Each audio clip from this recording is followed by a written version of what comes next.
Happy Thanksgiving, everybody. Hey, not till tomorrow, but today we're going to do a little paint along one day early. I had to get it in here this week because we're just doing so great. Last week's with the coffee mug was just amazing. Guys, they've been doing great. So here we are going to do a lantern. I'm always trying to pick up different things, and somebody actually talked about doing a little bit of fire or candlelight. So this is my candlelight look for it today. So the beer today is another Wisconsin. This is the last one from my friend Bruce up in Wisconsin, who gave me a 6-pack, and this is from the Great Dane. But listen to this. This is a Scotch ale. A Scotch ale, and it's called 7 Different Malts, dominated by caramel and backed by chocolate and victory. It can't be bad, right? I mean, chocolate and caramel, my two favorite things. So that's what we're going to try today. It's called the Scotch Ale Great Dane. And I think it comes from brewed by Great Dane Pub and Brewery. So let's see. Let's see how this is. It looks really dark. It looks really good. Chocolate and caramel. Wow. Whoa, oh no. Almost, perfect pour. Look at that. We're going to settle down here a little bit and I'll give it a shot. So again, thanks for stopping by the day before Thanksgiving. And here we just have to get it in here, like I said. And so for anybody who's new here tonight, here's my website. My website is at BeckerArt.net and David R. Becker, where you can find everything that I'm doing. And so no problem with anything that you want to know, just go there. And my supplies are, as always, Holbein watercolors, because they do not dry out and they do not go to a hard clump. They do not have oxgall in them, so they're perfect watercolors. And then my BeckerArt brushes, which are available at BeckerArt.net again. And we're using Stonehenge Aqua watercolor paper. No masking fluid today and no transfer paper. And let me see what you guys are talking about here. Let me just go here and just see who's all here today. If there's any, oh wow, look at this. Oh, you guys are talking of a storm. Oh my gosh. We got somebody from Indiana, Green Bay, Maine. Oh my gosh, you guys are from Washington. Thanks a lot, guys, for all stopping in today. Marinette, Wisconsin. I got Sue, Charlie. Everybody's cooking tomorrow, huh? Okay, so that's perfect. Maybe someone can help. I somehow managed to change the placement of the chat window so the video is full screen and chat is below. I'm not sure how to do that, guys. Help her figure that out. And here we go. So let's go to our value study real quickly. And always, value study is the most important. Remember, after drawing, it's all about the values. And so the values today are very dark. And if you have dark paper, you could probably do this on dark paper. But I'm going to do it on white paper just because I'll show you how to do really nice darks on white paper. Because most people, when they're doing a dark scene like this, if you're not using black paper, watercolor paper, which is the Stonehenge Aqua Black, you need to use a lot of paint. And so this one, I want to kind of make it moody. I kind of like it moody like that. I want it to be really dark. And so I'm going to use a lot of pigment. And you can make it bright, and actually you can make it like there's snow on the branches. If you want to make it like a Christmas card, you can still do that. A holiday card, you can have it snow, and you can put snow on the things and stuff. And I maybe show you how to do that a little bit too. And so everybody's talking turkey. All right. So yes, everybody's gonna be busy tomorrow cooking. And let me try this Scotch ale. Again, this is from Wisconsin. And Great Dane, and it said it had chocolate and caramel. It's like,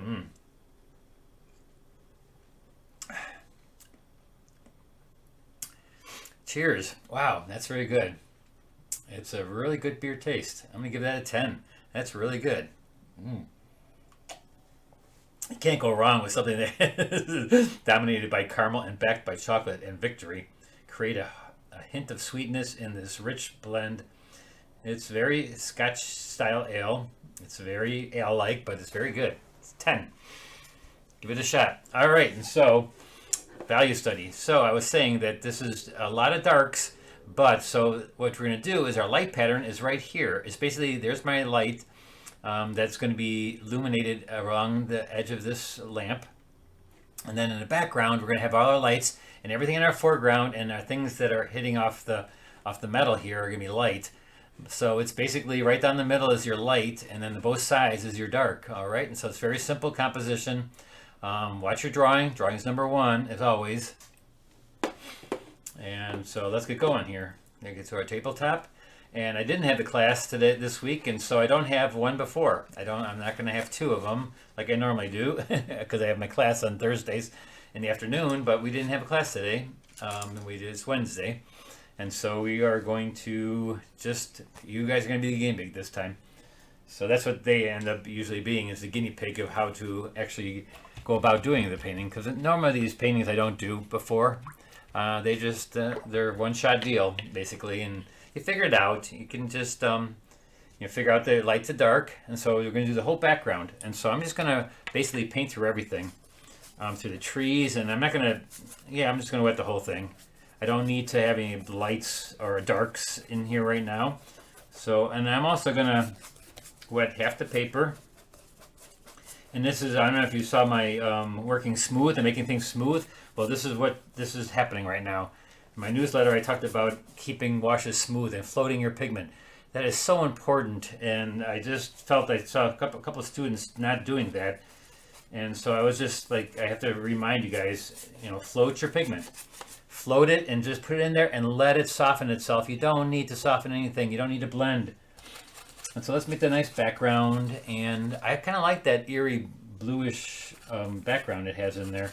Kind of a turquoise background. So I'm mixing a little bit of my horizon blue. This is horizon blue, which has white in it. And I put a little bit of lavender in there, which also has white in it. And kind of kicks down the brightness of the blue. And makes it kind of turquoise. And so I'm going to go back in here and just put a big wash in there. And maybe even some compose green would help out the blue a little bit. Maybe even some peacock blue in there too. And see, I'm going through everything, and I'm going to go right into the metal, because that metal is basically shiny metal. And so what does that mean? It means that it's going to reflect. Anything in your painting that's ever shiny, just think of it as the color around it. Shiny streets, like wet streets, or a wet a lake, a puddle. They all are the colors that are around it. They don't have color. This is a metal, and it's silver usually, but because it's so dark, and we're going to have a little bit of light right through here, we're going to use the background color and the color that's around it to put into that silver to make it look more realistic. And at the same time, while this is wet, I am going to put the branches. A lot of these dark branches I'm going to put right in there. And this is even light. It's reflecting on the glass. Again, glass is also reflective. So all these colors that you're doing this big wash on are all soft, and they're all part of the metal. They're all going to be reflected in the metal and the glass. So just go in there, and I'm not keeping anything white because it's a dark image. And I'm going to make my lightest light is going to be the flame right there, which I actually almost went over. And so let me just go really quickly and put some, I'm going to put some, this is jaune number 2 in there. Instead of a orange, this is kind of like a flesh tone. And I'm going to put a little bit of yellow. See, my yellow has green in it from having some blue in there before, making it green. So I'm just going to clean it out real quickly. All I do is I wet it. And I put my brush back into it. And I'll get a pretty nice yellow. A lot of times people feel that little bit of dirt that's on there, they just go nuts with that. They think that's going to be so disturbing, and it's going to contaminate your yellows. It won't. It's just a little bit of dirt over that, a little bit of blue when I make my greens. But here now, look at how bright that yellow is, and put that yellow right on of the lantern, and then just put it right here in the bottom. Look at that. It's overtaking the blue even. I'm just putting it right over there. And it's just blending right into the things. And so you have to work a little bit faster on this because I want to get some of my slightly darker branches and the darker flame, which is kind of the orangey part. And I wanted to keep it all soft edge, so you have to do this while it's wet. Remember, the soft edges are while it's wet. I'm sorry I haven't looked up yet to see if you guys ask questions yet, but I've got to hurry up and work this really nicely, and so I can get that looking like flame in there. I'll look up in a second.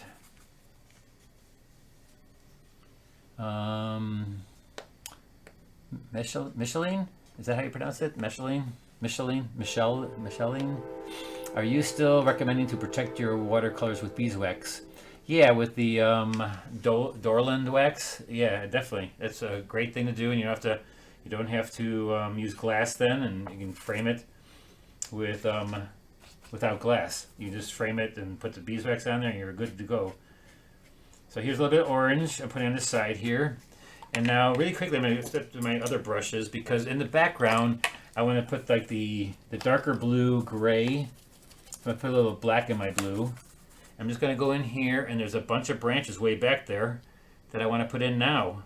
And not too dark. And I'm going to put them back right through here. And I can stop, start it right at the lantern. And then back behind here it's a little bit darker too.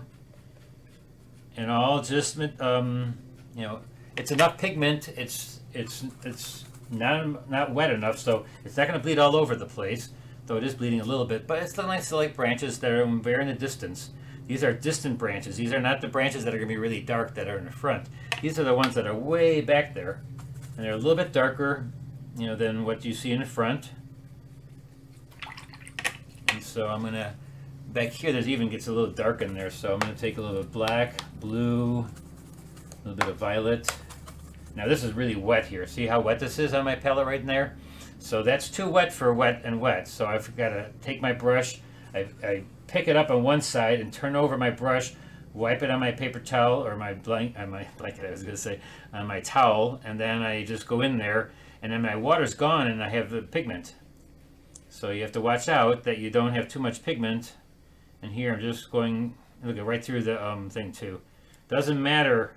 This is all going to be darker. It's going to be darker, so don't feel like you need to stop right at the lantern if it's a pretty light wash. Now this is a little bit darker right here, so I do want to stop there. I want to make this a little bit darker. And this is going to be pretty light. I mean, it looks really dark right now. And I can put 1,000 little branches in here really fine. I'm using the very tip of my brush. And these are all going to soften because it's still wet. Everything is wet on my paper right now. And I'm using enough pigment so it doesn't bleed too far. And it's starting to dry a little bit, so I'm going to have to stop pretty soon and re-wet.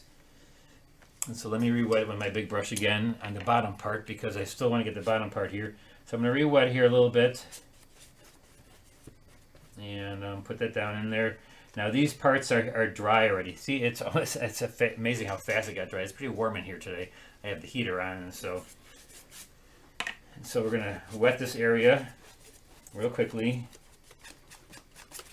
And see, I got all the branches back there. They're all nicely lit up back there. And hold on one second. I've got to push over so I can see what you guys are asking about. Could this be done on black paper? Yes, Ginny, definitely. It definitely could be done on black paper. You just add the lights. Those would be a little bit thicker with white. You have to use white in your blues and stuff, so you can cover up the black, and you can actually negative paint the branches in too. So could be kind of fun. But again, I'm not looking to do it on black paper today, because I just want to show you how that you can also do those dark paintings on your light paper, but you're going to have to use a lot of pigment.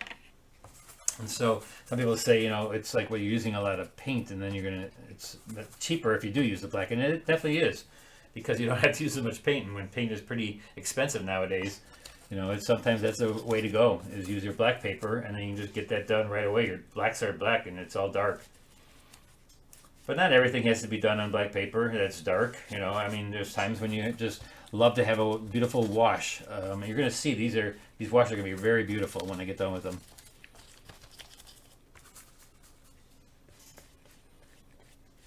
So here, what you're going to do is just, I'm just putting like a basically wash. This is the background still. This is not the big tree trunks yet, and it's kind of, I want to get it grayer. So how do you mix your blue and make it grayer?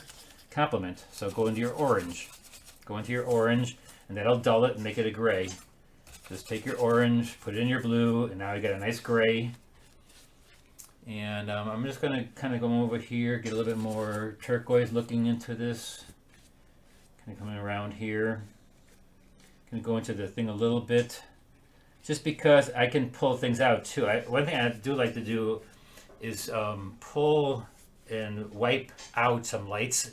It's kind of a technique that illustrators used back in the day when when I was in illustration, and when they did a lot of illustrating in magazines and stuff, they used a lot of rubbing out, and that was a kind of a technique that many illustrators used, and we illustrators can do that a lot too if we choose to. And most people don't, but I'm going to start doing a little bit more of that. And I know one of the great artists we had do a demonstration for our club recently was Ken Call, and Ken Call does a lot of rubbing out. And he also was an illustrator way back, and so he got used to rubbing out and pulling out areas. So now I'm going to go in here. I mean, pulling out areas, you're making it lighter again, so you're not like going over and over. It's more like you're taking things out and getting back to the light of the paper. And so it's not a bad thing. People tend to think, well, then it's going to be like, it's not going to be as fresh. No, it's going to be totally fresh because you're basically getting back your lights, and you're getting a nice edge on it, and a soft edge, by the way, too. So let's just go back in here now and get a little bit more of this lighting. Get a little bit more of this light orange, orangey yellow. Orange yellow it's called, I think, permanent orange yellow. Put a little bit of that in there. Yellow. Orange, yellow, orange, get it nice and bright. Push this on the side.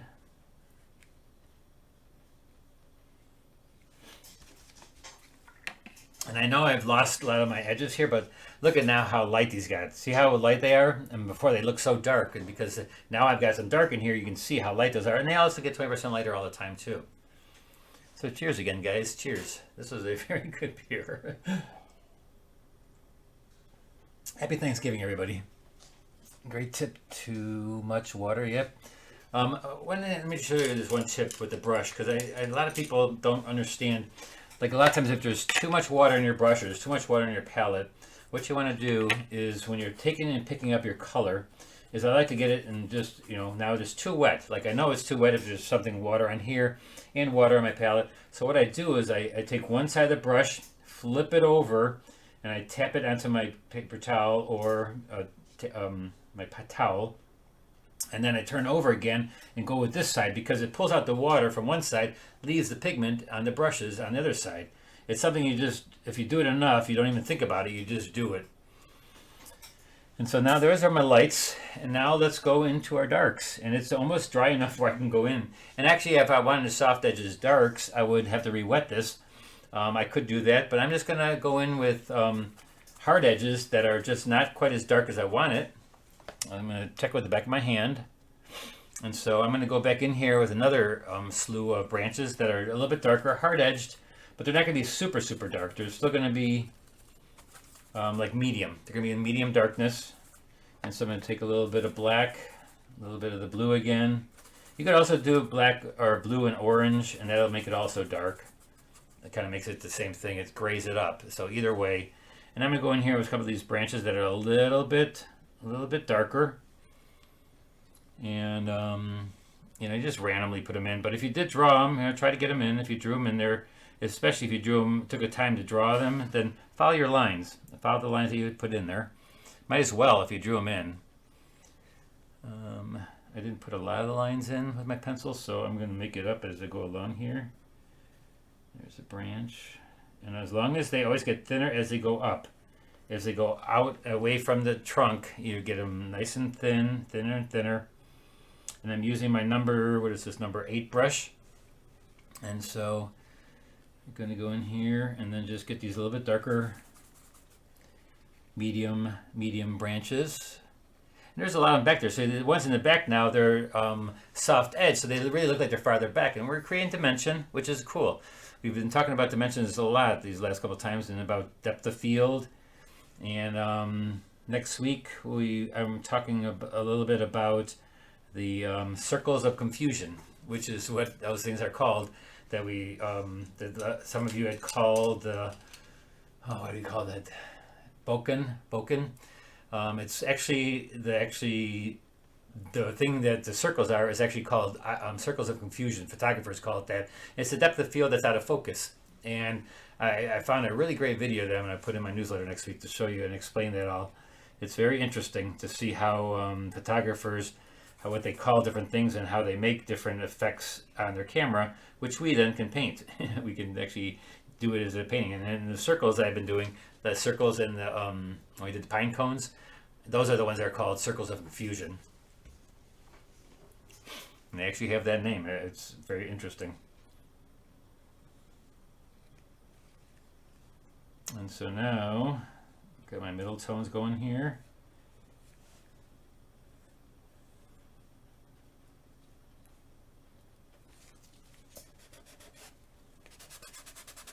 Rubbing a little bit.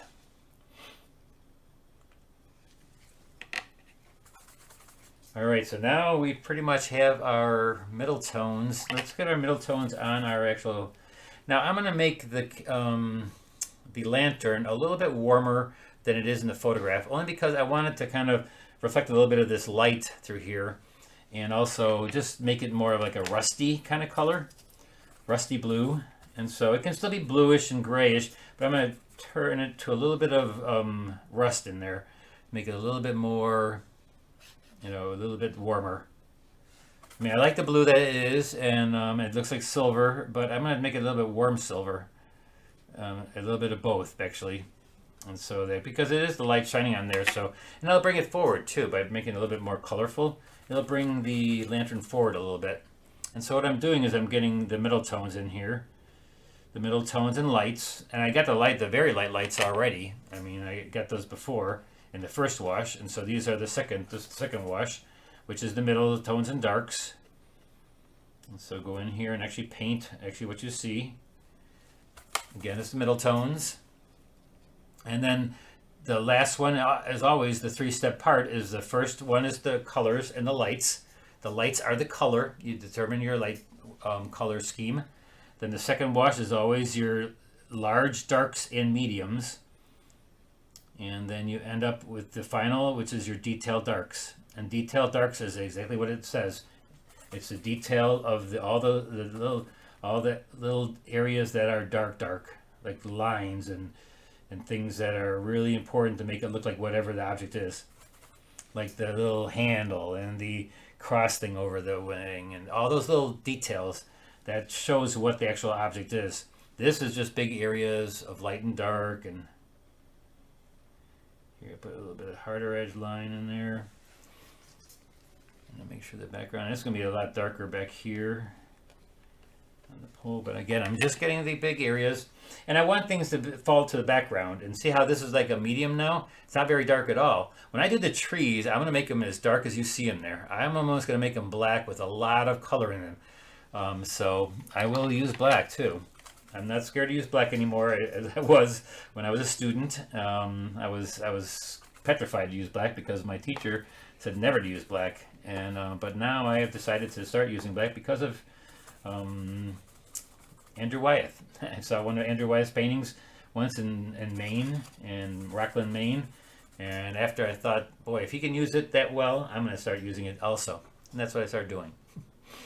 So yeah, I'm just kind of stalling here because I'm kind of just getting the color I want, like the medium still. And this light side over here is a little bit lighter, coming down. And then the base of this lantern is a light on top. So I'm going to make that a little bit warmer. Start out with some orange.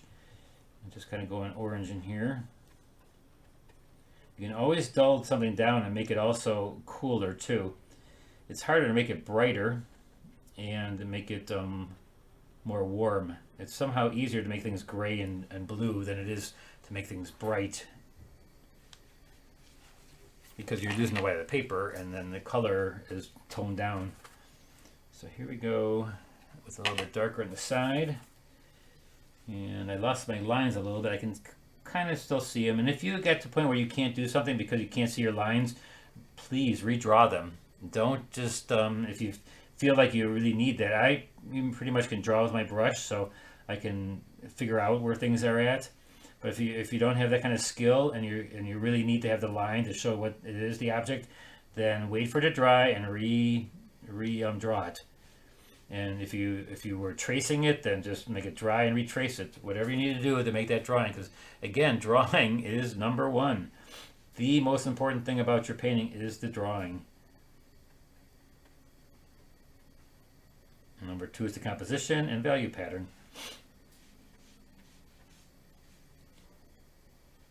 And see, just put a little base on it. And this is going to be actually lighter in some spots and darker some spots in the background. And for this background here, it is dry now, and so I can go back in and get like the secondary branches, because there are some branches back here and there's some darks back here that are going to be just a little bit darker than what the tree trunk is going to be. And so here's our little branches and twigs and whatever. I'm going to be covering over those in a second. Here I'm going to even put a couple of branches going across. I'm making like a kind of a dark color. Again, black and blue, ultramarine blue, black.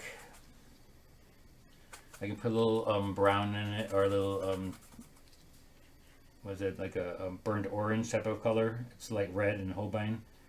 I'm just putting these little things in here. And again, these are going to barely be noticeable because they're going to dry very close to what's back there and just give it the look of a lot of branches. Because that's what this painting is about. It's about a lot of branches. And actually I'm going to do this, make it a little bit darker. Even negative paint some of these. And if you were to put snow on them, I would do that afterwards and just take white paint and just put it on there, because if you needed to make it snow from the get-go, you would then have to make sure that you put the masking fluid on there or something so that it stays on there and it shows that that's snow. Now this is all going to be dark and it's going to negative paint around things, so I don't have to worry about that. And get my smaller brush here, and this is light part of the lantern. So let me get some more light of the light part of the lantern. Andrew Wyeth, yes, I mentioned Andrew Wyeth, and it was in Rockland, Maine. There is a Wyeth Museum, Rockland, Maine, and I walked in and it was a painting of blueberries, and basically the whole painting was blue and black, and it was rich black. You could tell that it was just black, and then used one blue color or whatever, maybe a couple of blue colors, whatever. But it was just amazing painting. And ever since I saw that painting, I said, you know what? If he can use black in his work, I'm gonna start using it, because it was just so beautiful. Is the light in this lantern considered optical scatter? Well, that's a good question. Kind of. It's not so bright that it's eliminating anything, though. Optical scatter is more so bright, and it's kind of eliminating parts of the objects that are in front of it. But this won't do that. This is just basically reflective light. And so it's not so much optical scatter in the fact that it doesn't take away parts of objects, because it's so bright that it is creating the warmth in this area. So I guess it's kind of optical scatter, but not like the sun is. The sun basically is so bright that it just scatters the image and makes it so you can't see the actual image itself. Great question, though. Thank you. Love good questions, guys. Ask away. All right, so now we're on to our darks, because this is pretty much my mediums, all my mediums and my lights. And now let's go to our darks. And let's go with our big brush, because I'm going to do the big areas first. It's always the big areas. And it's kind of weird that I'm doing this darkest dark on the tree last, because usually I do the large darks. But since this is my detailed darks and it's my darkest dark, I'm just going to tend to do them now. Do it right now. And so I'm using light red, which is like a again burnt orange, and I mixed some blue in there, some Prussian blue, some ultramarine blue, some red, and I'm just going to put it in there, and I'm putting it on with a very wet brush. And so I'm just putting it in here, and see how dark that is, but that's okay. We're gonna have fun with this wash, because I don't ever just leave it like that. I go back in, and I'm gonna put a little bit of, like, I'll take some of this blue, drop it into the right side of here, reflecting. When I get closer down here, when I get to the dark, I'm gonna reflect some of the color of the light into that dark. And so it's painting wet into wet, and it's painting, this is the hard edge, but inside here now is wet into wet, like we always do. So this is like a sky. Everything is a sky. When you think of it that way, then you're not going to get scared. You just go in there and you wet it with a color, with a lot of color. Here, I put a little purple in here, coming down here now, and I'm just going to bring this down. And then I just keep on adding colors. Maybe this side This side right here is going to be warmer. I have to take a little bit of warmth because it's going to be warmth from the light hitting the side of this tree, the trunk of the tree.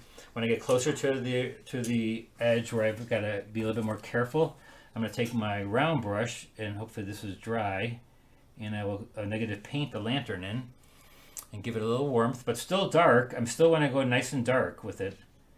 And I'm actually going to not hit that because that's still wet right there. And so then go back into my blue and black and red and just kind of make it look like there's bark on the tree. And how do you do that? You make it little lines. And how do you make it not bleed really far, the washes?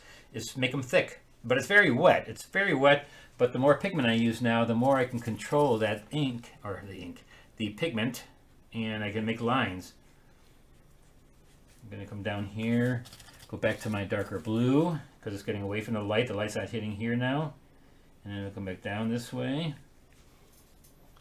And then I know, let's see, the bottom of there, actually a branch going across there. And so we're going to do a couple of those, because we're also going to have branches coming off of this tree and going across here too. There's a branch that goes behind here. I'm just going to put that in there now. While it's still wet, it'll be soft edged. And I can also rub out if I need to have. So there's a branch that goes right to there. And there's another little branch that comes over this way. And that goes behind. And this is all dark because this tree is all dark here. So, all right, let's just keep on working this until I get it done. Don't leave an area until you get it done. Dude, this area, when I get this done with this dark, it's done. Don't think that you're going to go back in and just make it darker and darker. No, this is it. Get it done and leave it.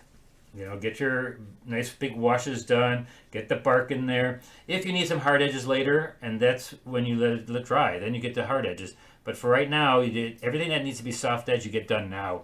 All the colors that you need to put in there now. You can't start putting color in there later on to make it lighter or darker. Now you do it when you can get the look of like shadows. Like let's put a really dark shadow across this. Let's say this branch is like, there's some branches here that are causing a little shadow across the edge of this bark. And let's go into this side now, and we'll go right into that side. Work it dark. Go right over this little area here. That's the little handle of the lantern. Go over a little slow for the side of the lantern so that it looks nice and sharp and clean. Now on these branches and stuff, I don't like to be really straight with it, so I jiggle my hand a little bit, and so that way I get a nice non-even line. I kind of wiggle a little bit, and so if you have a little bit of a twitch or you're nervous, that's great for you at this point. And see, I'm just going down. Now I'm going to go and decorate with my color again, and then this area here will be nice and orangey dark. And so it's how much pigment do you have in your brush compared to how much you need, because if there's water on the paper, or if there's not water on the paper, you just have to know all that, and that's by practicing, knowing how much water you have on your paper, how much pigment you need to put into that water to make it not bleed all over. And see, I'm going down, negative painting this real quickly, the bottom of this. And now it's wet, and it'll stay wet because I made it nice and wet and nice. There's a lot of pigment in this, super lot of pigment. And that's why you need to put really fresh pigment into your palette or Holbein, because it never gets hard. And so that's why I love Holbein so much, is that it doesn't get hard, and it's like putting fresh paint in every time you're using your paint. It's just wonderful in that aspect. Here now it's really dark down here, and so I'm going to put little branches again. And this, I'm going to worry about that later. Right now I'm just going to get a few of these branches. There's a couple of small branches going across here. These are hard edge ones, and I feel like I need to make this whole background darker, which I can still do later. And so we'll just get our big branches going. And so I'm using my big brush, my big 16-inch, my number 16 round to get these. But look at how small you can make this. Is such a fine point on this brush that you can just basically use this brush for the whole tree if you really needed to. Look at these little branches. And these are the dark branches now. I'm getting some of the really, really dark ones.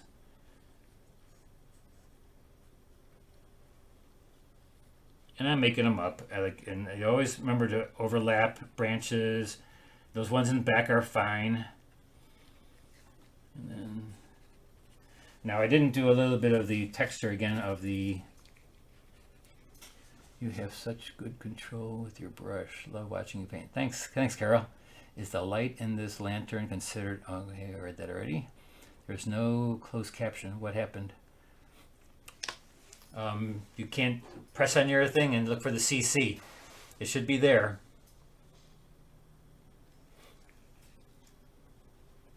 It should be there, the closed captioning. You have to look for the CC button. Because I can put it on mine. Let me see. Yeah, it's on here on mine. Oh, couldn't. Huh, why can't I hit on my closed caption? Sorry about that, Laura Lee. I just see now I can't press on my closed caption.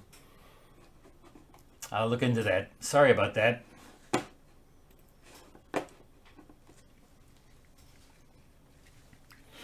And so now we're going to go into the, so that's the big. I'm going to get a little bit dark over here. So I just felt like this needs to be darker. So I'm just going to basically go in here with the background, making it darker. And I still got to get the, what do you call it, the bark looking like more like bark. And so I'm going to go through some lines.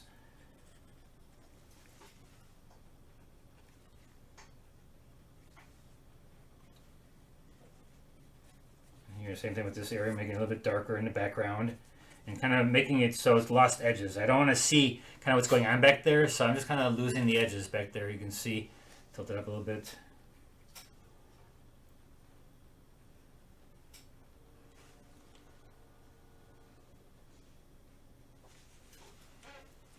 Okay, now we go into our details. And now that was our big areas, the dark and our medium. Now we basically do the details. And for that, I'm going to use my small round brush and just work from the top of the lantern all the way down to the bottom. The Sue asked if it's hanging. It is hanging. There's a little, here I'll put that in right now. There's a handle and it's hanging on one of these branches. So it goes right from here, goes up, goes over this branch, comes down, and then comes back down over this way. And on this side, I'm going to have to rub out or put white paint in there because so you can see it.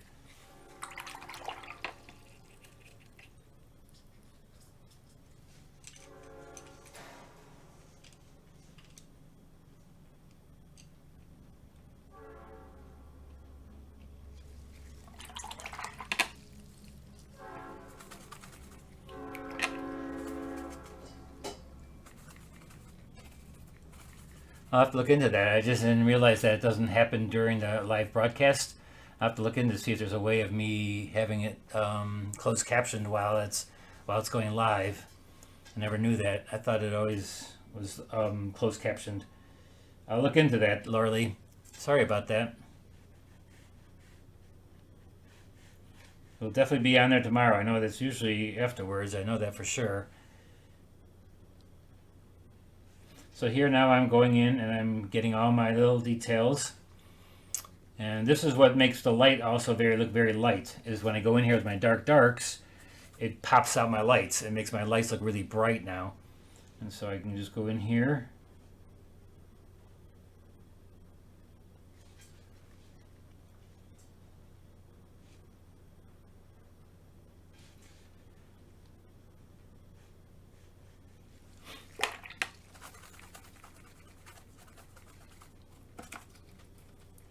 I'm going to go with some warm colors here, and I'm just going to give, this is basically details. And so for this, I actually look at the picture a lot because I want to see what this lantern looks like, what the parts are, what's light, what's dark, what's reflecting.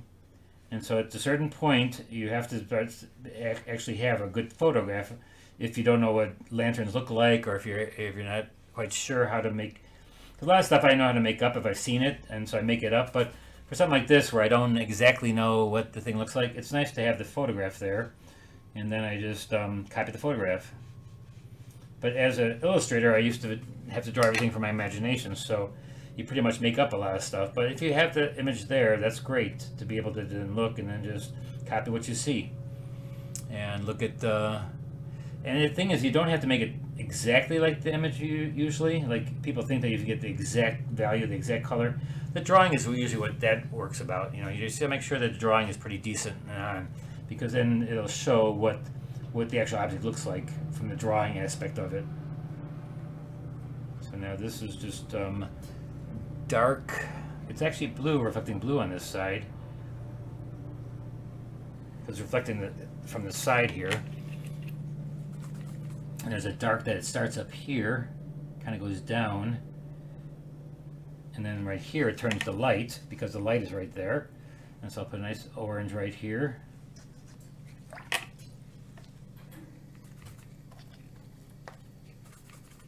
And then I will put this across, nice and dark. And there's 3 little vents up here. I actually negative paint those so they look light, which is really weird because you'd think they'd be dark, but they're light. Like you'll see into them. And then this part ends up being lighter again. But to make it look round, I'm going to make this side a little bit darker. I'm just going to do a little wash this way and do it wet into wet because I can do a nice gradation, wet into wet. Because I can, I've learned how to be able to do a nice gradation by keeping one part a lot less pigment in there and the other side being really heavy with pigment. And then how do you soften it? You saw my newsletter, let it just float. Let it float in the water. Just let it float in the water and it will soften itself. It's the best thing about watercolor. That's what I actually talked about in my newsletter this week because I'm just so amazed that that's the reason I love the medium so much. So much of it happens on its own where you just leave it alone, put it in the paint and just let it sit there and soften itself.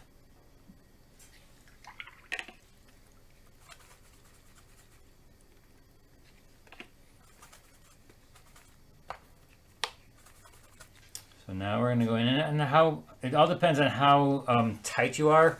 Like how detailed can you make it? Are you really, do you want to make it kind of loosely? Is your style more loose or is it really tight where it's like photographic? You decide on what that part is. That's all up to you. I'm not so photographic or realism and not so much of the hyperrealism, but I can, some parts of it I try to make really pretty detailed. It all depends. Again, your style depends on your ability to how long you've been painting and all that kind of stuff. Like it all determines that in the end. There's so much determining what your style is, and it's just how much painting you're doing and how long you've painted, what kind of paper you're using, what kind of materials you're using, who have you taught from, who taught you different things. I pretty much just teach fundamentals is what I try to teach you, all these fundamentals, and then you'll get a style in the long run. You'll be ending up with things by the amount of work you do. It all depends on how much work you do, how much painting you do. I've been noticing that a lot of you guys are getting much better here in my classes here and at Thursday nights. It's amazing. I really enjoy seeing you guys get so good. I mean, your stuff is really improving. And I don't give you easy stuff at times, and the new year we're going to start again with when we get to the new year we're going to start again with limited palettes, and we're going to go back again to 1, 2, 3 colors.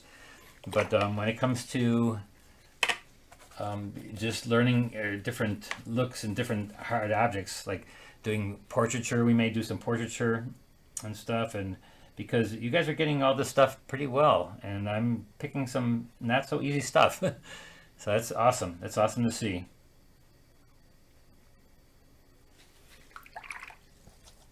And now we're going to go in here and get the side. How much time do we have actually anyways? Oh, we still have like plenty of time. So let's get the side here.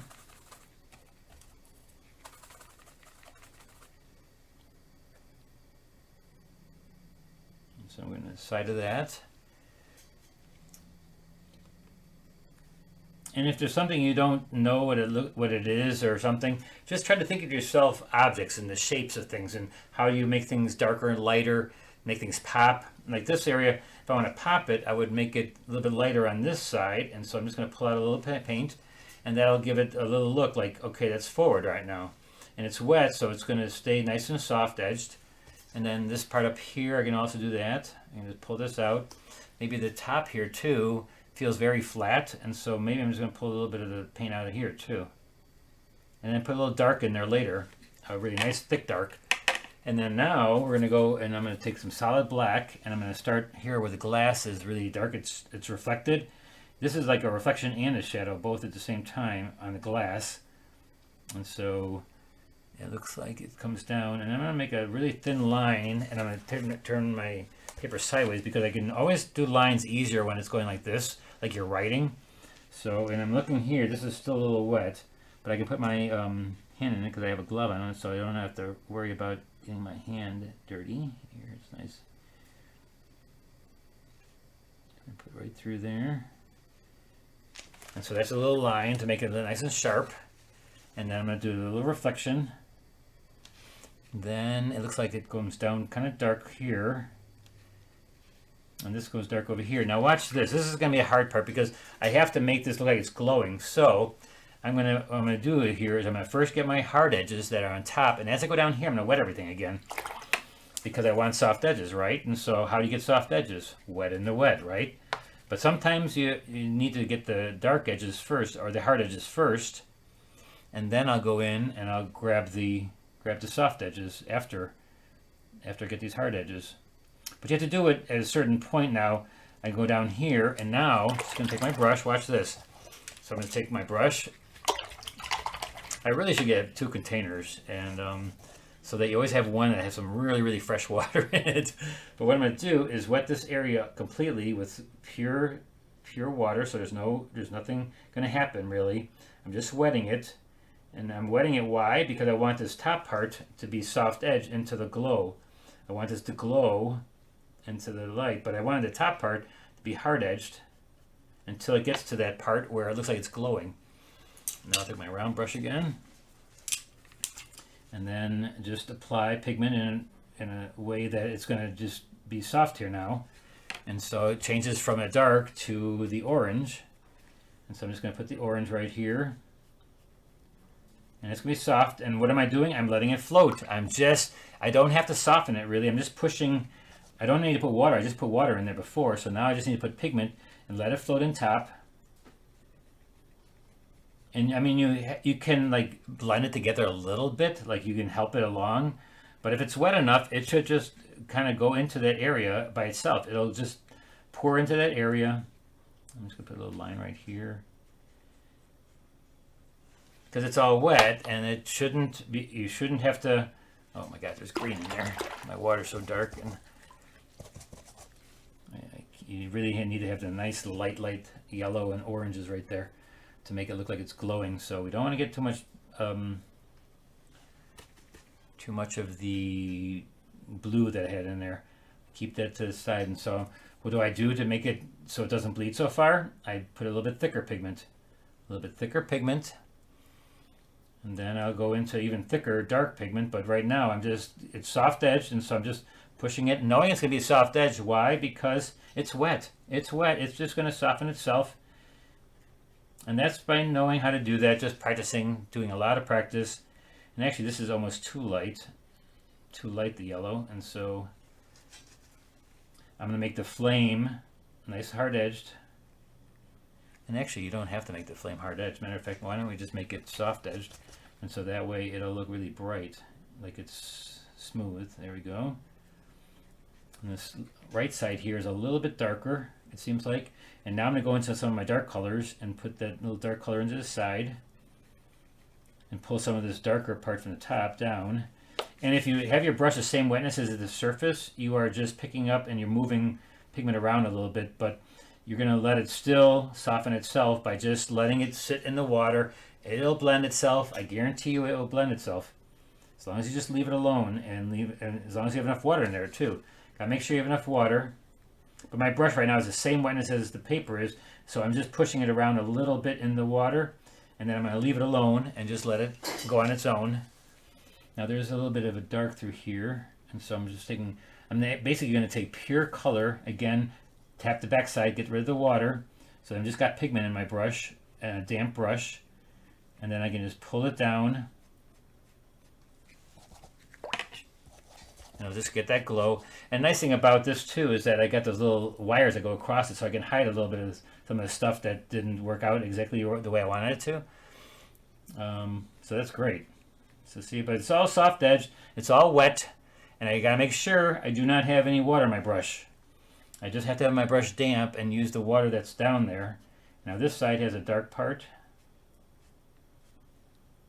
And yes, this takes a little bit more practice. You're going to get better at it. You get better where you can control your watercolor, and that's just practicing. Practice, you know, using a little bit of paint, a lot of paint. Use here, like I'm going to put a little bit of blue in here now too. Now this is a little bit too bright, so I'm just going to put a little water on there and just let that bleed in there. Once you learn it, once you get it, once you figure out how to float your pigment, you can't forget it. It's just something that happens automatically. You just start doing it automatically. You don't even think about it anymore. You get to the point where you don't think about how you're painting. You're just painting, and you're enjoying yourself, hopefully, and just having fun, and just, I mean, that's what I do. I mean, I love this Thursday nights and Wednesday nights because it's fun. I mean, I love to paint. I love to paint. And if I can teach you how to do the same thing, you know, that's awesome. So here I'm going to go right over this with a little bit of color. And so with a little bit of water, it will dull my edge a little bit and make it not so harsh. And though I do have to wait for that to dry now to get the, let me just get this side really quickly. I'm going to put a little line on this side now. Make it a little bit darker. Because now I get my really super fine details like the wires and stuff. But this is all wet here, so I'm going to have to stall here a little bit and read some questions. The real value of your weekly instructions is that it makes us paint more and more. So thankful for that. Oh, thanks, Kathy. Yeah, I hope you guys paint a lot. It's just really, that's the way you get better. And if I can teach you a little bit along the way about how to do some of those things, that's great. I love to teach. I love to see you guys do the stuff. And when you're posting it, I love it. You know, post away, guys. If you need questions answered, definitely do that. Just post them and ask questions. I will always answer them. Maybe not right away, but usually pretty quickly.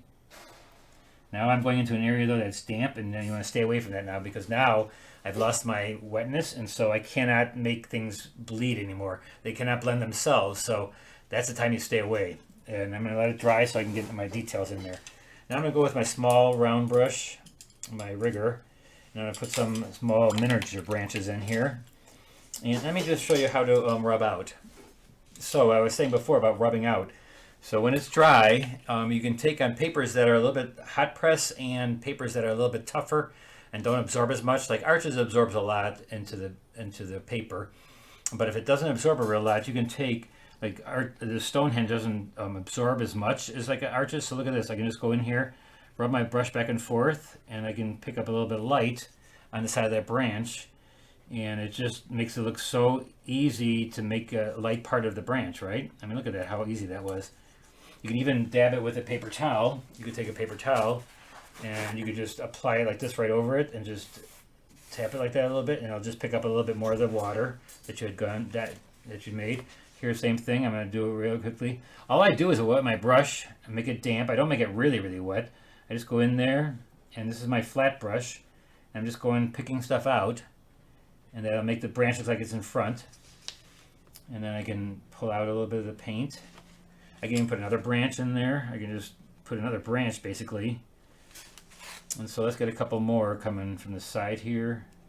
And actually that's what I want to do for this little handle. So this handle comes over this area, and then now we'll get light, like it's reflecting light. So the little handle of the lantern comes right in here. You could use white paint for that, but you know, it's just so much easier just to use this little brush and rub it out. And any like little highlights that you see on like here, I'm just going to rub out a little highlight on the side of this. And so don't feel bad about rubbing out. Rubbing out is a technique that is very useful. A lot of people think that you're like you made a mistake. No, this is to make it look better. This is to make things shine and make it shiny. Like you're pulling out a little bit of white. Some of the branches can have a little bit of light on top of them, and so, like I said, and it's a soft edge too. When you do it, it doesn't become a hard edge, which is even better because you can make a nice soft edge without even having to put water down. Now I'm going to put a little bit of dark details. So now we're going to go with, I'm going to go with solid dark black and alizarin crimson, maybe some Prussian blue, super black. And I'm going to go in here and get some really fine details and that are just going to make the thing pop. And watch how easy it is to make things pop then. Here's my small round brush. Get rid of the paper towel. And so I'm going in here, making things really pop and really look detailed. And you can put little reflections in things, little lines, little cracks, you know, things like that that are going to make it look very realistic. Before it wasn't as realistic because you're doing the big areas. I mean, you're doing the big parts. Now you're getting down to nitty gritty. You're getting down to make things look exactly like they are. Certain reflections will show a certain form of an object. And then underneath it gets really dark. And I know a lot of people are scared of using black for this purpose, but you know, this is the time you want to use black, and so it'll be really crisp. And actually put some alizarin in there, put some phthalo in there, but whatever you want to make it dark, really dark. And these little lines across here are going to be like very important. Let me just see where they go. They go right across from here. I had them drawn in, but they don't see them anymore, so they go around and they come across here. They go down.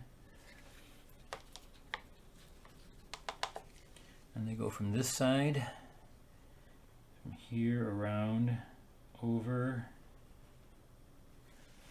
And then there's also a little reflection in the glass of that, which is really cool, because right here on top there's a little reflection in the glass.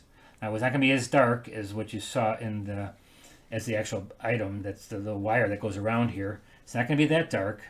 Oh shoot, I just made it too big. Oh well. Let's make this one bigger then. There we go. We had to make both of them bigger. And so then again, I will do a little reflection. Let's do it on this side. All right, and then it actually goes around the back, and you can see it in through the glass. And then what else we have here? A little nice dark that goes here. We have a little handle that comes out here to make the flame stronger and darker or higher. And actually I think if I would have made this a little bit darker in there, it would have been a little bit better. It's quite light because it's just barely you can see the, I'm gonna just put a little bit of orange in here to make it a little bit darker. And see, as I wet it, and now I'm just gonna wet it and just make it a little bit darker. Go on this side, do the same thing. You can see how I said you can always make things darker. So if you feel scared about something, keep it to the lighter side because you can always go back in and make it darker. It's hard if you make it too dark and make it lighter, unless you can wipe out like I did there before. But usually you can't do that in large areas as much as easy as making things darker. Maybe a little bit darker on the side here yet, even more.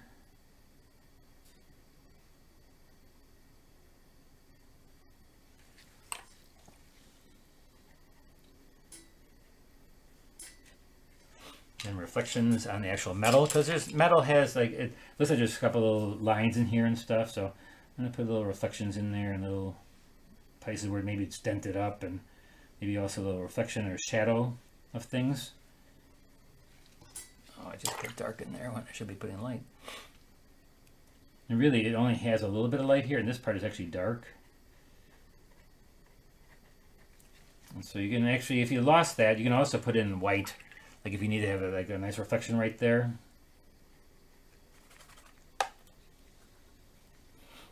Oh boy, we should be done, shouldn't we? 1 minute left. All right, I think we're pretty close done anyways. Any last questions? I really value your weekly instruction. Is that makes us okay? I read that already.